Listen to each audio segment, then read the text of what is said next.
অনেক গালাগালি শুনতে হয়, কুচ্চা শুনতে হয়।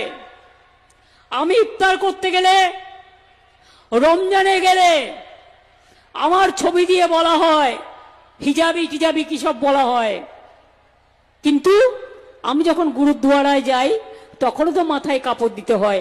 কই তখন তো আপনারা বলেন না। আমাদের হিন্দু মা বোনেরা যখন ধর্ম চর্চা করেন তখন গায়ে কাপড় দিয়ে নেয়, গায়ে কাপড় দিয়ে নিয়ে ঠাকুর দেবতাকে আঁচলটাকে টেনে নিয়ে ঠাকুর দেবতাকে পুজো করে। এটা যার যার ধর্মীয় রীতি।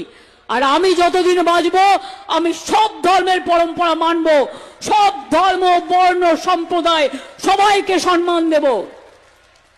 আদিবাসীদের যখন নৃত্য হয় আমি তো আদিবাসীদের ড্রেসটা পরি। কেন পরি? এটা হচ্ছে সহমর্মিতা, এটা হচ্ছে তাদের সম্মান দেয়া। অন্যের বেলায় আপনার গায়ে লাগে না, যত গায়ে লাগে যত দোষ নন্দ ঘোষ।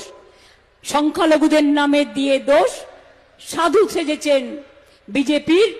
বলতে পারতাম ওয়ার্ডটা বললাম না, ভদ্রতা করে ড্যাশ ড্যাশ ড্যাশ নিজেদের মতো লাগিয়ে নেবেন।